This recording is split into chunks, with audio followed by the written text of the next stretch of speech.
Halo semuanya, jumpa lagi di channel Tubuh Kata. Kali ini kita akan melanjutkan pembahasan soal-soal SNBT untuk persiapan tes tahun 2025. Soal yang akan kita bahas kali ini yaitu soal literasi dalam bahasa Indonesia yang ada pada web simulasi resmi SNBT tahun 2025 ya. Oke, kita akan lanjutkan. Ini sepertinya akan jadi bagian terakhir ya. Tadi bagian pertama dan bagian kedua sudah saya bahas di video sebelumnya. Kalian boleh tonton dulu ya video sebelumnya sebelum masuk ke video kali ini. Oke, kita mulai nomor 8. Soalnya itu ada di bawah ternyata. Pertanyaannya itu apa? Menurut teks, kondisi iklim yang terjadi pada bulan Juli 2023 adalah, ingat teman-teman ya, ketika menjawab soal literasi dalam bahasa Indonesia, hal pertama yang harus kalian ketahui adalah pahami kata kuncinya ya teman-teman. Pahami kata kunci soal yang ditanyakan ya. Nah, itu. Yang ditanyakan ini kondisi iklim yang terjadi pada bulan Juli 2023. Ya, kalau sudah tahu apa kata kunci yang ditanya, kalian cek aja pada teksnya, teman-teman. Nah, mengeceknya itu dengan apa? Scanning, teman-teman. Scan aja kata 2023. Coba. Nah, di sini kan Juli 2023. Ketemu kan? Nah, gitu. Kalau sudah ketemu, lihat aja informasi sekitarnya.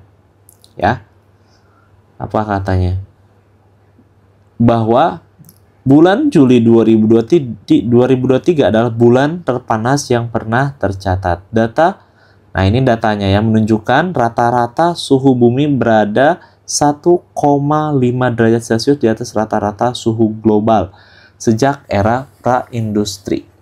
Oke, nah gitu ya. Coba ada gak teman-teman yang menyatakan informasi itu bahwa rata-rata suhu berada pada 1,15 derajat Celcius di atas rata-rata suhu bumi? Ada tidak? Kalau yang A itu musim panas 2023 lebih lama dibanding tahun sebelumnya, bukan ya? Bukan membicarakan durasinya ya. Rata-rata suhu bumi tercatat 1,5 derajat Celcius lebih tinggi dari 2 abad sebelumnya. Sepertinya yang ini ya yang tepat, namun kita cek dulu nanti yang lain. Gelombang panas melanda seluruh kawasan di dunia. Coba kita cek lagi, saya lupa ya tadi. Oke, bulan terpanas. Nah ini dibicarakannya yang pernah tercatat ya. Oke, ini lebih cepat yang ini ya. Oke, ini abad ya ternyata nih, 1700 atau awal 1800 katanya. Oke. Yang ini bukan tadi ya. Rata-rata suhu global sudah mencapai puncaknya, tidak disebutkan secara langsung mencapai puncaknya ya. Oke, ini ya udah, ini jawabannya yang paling tepat opsi yang B ya, teman-teman. Rata-rata suhu bumi itu 1,5 derajat Celcius lebih tinggi dari 2 abad sebelumnya, yaitu 1700 sama 1800 ya. Kita lanjutkan nomor 9, teman-teman. Oke, lihat. Lagi-lagi kita lihat pertanyaannya, ungkapan kemanusiaan berada di kursi panas yang disampaikan Sekjen PBB Antonio Guterres ya, dapat diartikan sebagai, coba kita cari aja teman-teman ya. Ternyata ada di sini. Coba kita cari ya. Ungkapan ini itu penjelasannya apa? Oke, kita scan dulu aja. Ada gak? Intinya itu di sini panasnya itu tinggi ya. Terus di sini ada nih, ada kata kunci lagi. Pernyataan Guterres itu berarti kan pernyataan ini kan. Nah, ini kan kutipan. Nah, gitu kan. Pernyataan Guterres itu diperkuat peneliti atau lembaga meteorologi dunia bahwa apa kan ya, situasi saat ini bukanlah puncak suhu global. Ternyata bukan puncak suhu global ya sekarang itu. Namun, nah ada kata namun. Biasanya gagasan itu setelah namunnya. Sinyal masa depan manusia dalam bahaya. Coba kita cari dulu ya, karena ini kemungkinan gagasannya nih. Namun, katanya, setelah namun ya. Sinyal masa depan manusia dalam bahaya. Coba kita cari di teksnya, ada gak informasi itu. Bulan Juli 2023 adalah bulan terpanas yang pernah dicatat. Kayaknya utamanya bukan ini ya, teman-teman. Kemanusiaan berada di kursi panas itu, pernyataan ini bukan menjelaskan tentang bulan Julinya doang, itu fokusnya itu. Tapi ingat, hubungkan dengan ini ya, kemanusiaan. Ya. Kemanusiaan itu masalahnya itu nanti dialami siapa? Gitu. Coba kita cari yang paling spesifik ya. Harusnya manusia kan? Kayaknya bukan itu ya. Kita cek dulu yang B. Suhu mendidih bulan Juli imbang gelombang panas di beberapa benua. Dua hal ini masih berkaitan, yaitu salah satu penyebabnya. Kemungkinan bukan jawabannya teman-teman, ketika informasinya itu mirip seperti ini. Yang C itu situasi iklim yang terjadi merupakan puncak suhu global. Kayaknya bukan justru ya. Bukan puncak, tapi yang tepat itu ya. Bukan puncak. Seperti yang ada di sini nih. Nah, situasi ini bukanlah puncak suhu global. Yang D itu kondisi masa depan manusia dalam bahaya karena perubahan iklim. Nah, ini ada kemungkinan nih. Karena ini yang menjadi gagasannya kan. Di sini nih.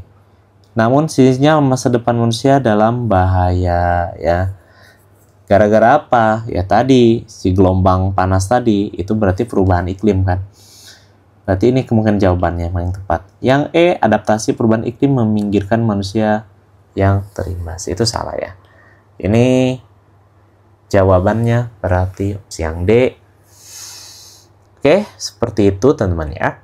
Cara menjawabnya. Kita lanjutkan nomor 10. Pertanyaannya apa nomor 10? Dampak yang dapat terjadi ketika upaya mitigasi dan adaptasi perubahan iklim hanya menjadi rencana dan wacana di Indonesia. Nah, ini kata kuncinya ya teman-teman. Tentang mitigasi itu hanya menjadi wacana di Indonesia. Nah, kita cari aja, scan di teksnya. Nah, kebetulan nih terlihat langsung nih ya. Terlihat langsung nih kebetulan.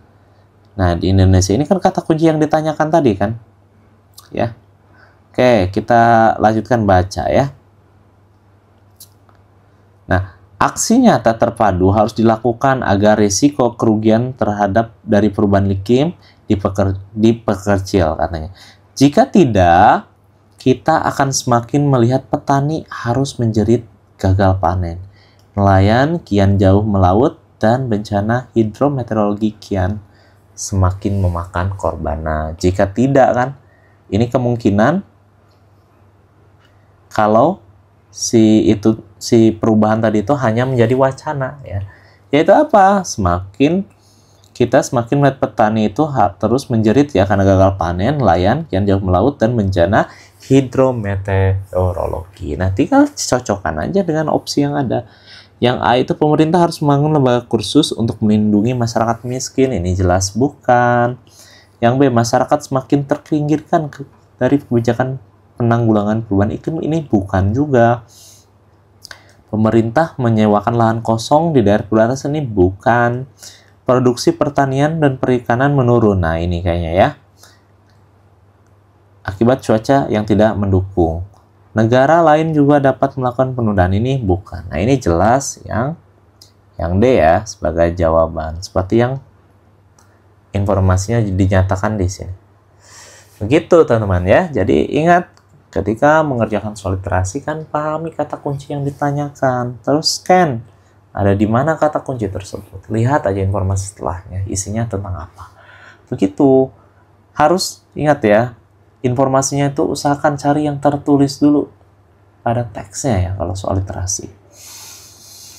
Oke, kita lanjutkan soal berikutnya. Oke, soal berikutnya. Berdasarkan pernyataan tersebut, upaya yang dapat dilakukan pemerintah untuk melakukan adaptasi. Nah, perubahan iklim bagi kelompok petani Indonesia. Ungkapan apa? Nah, ungkapan ini nih. Dalam paragraf 5 dinyatakan katanya Amerika Serikat membentuk lembaga khusus untuk mengawasi pekerja bangunan buruh tani agar terlindung dari gelombang panas. Coba. Nah, yang sesuai dengan informasi ini kira-kira apa yang bisa dilakukan? Intinya itu kan di Amerika itu membentuk lembaga khusus ya yang mengawasi pekerja bangunan dan buruh tani agar terlindung dari, nah kata kuncinya itu ini kan, agar terlindung dari gelombang panas. Berarti upaya pemerintah itu harus berhubungan nih ya, harus berhubungan dengan pernyataan tersebut ya, dengan tujuan tersebut ya. Gitu. Cari teman-teman di opsi ini. Nah, yang mana opsinya? Yang sesuai dengan tujuan tersebut.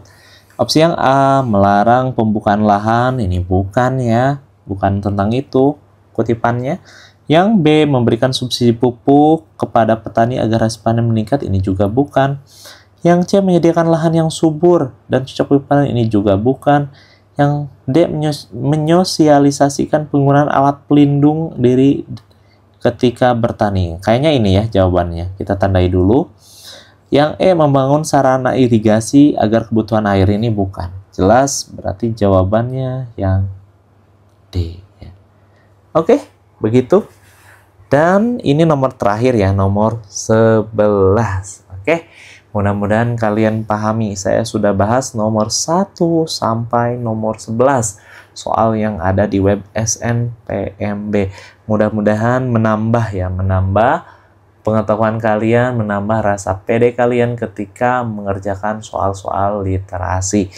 Tips yang sudah saya bagikan, tadi langkah-langkahnya coba kalian lakukan ya. Intinya teman-teman, ketika mengerjakan soal literasi itu, pertama kalian pahami kata kunci yang ditanyakannya, lalu scan posisi kata kunci tersebut ada di mana ya. Setelah itu cocokkan ya dengan opsinya. Ingat, opsinya itu cari yang ternyatakan langsung pada teksnya, karena hakikatnya soal literasi itu membaca pemahaman ya, membaca pemahaman. Jadi jawabannya itu ada pada teksnya. Oke, itu saja ya. Mudah-mudahan bisa dipahami. Sampai jumpa lagi di video berikutnya. Bye.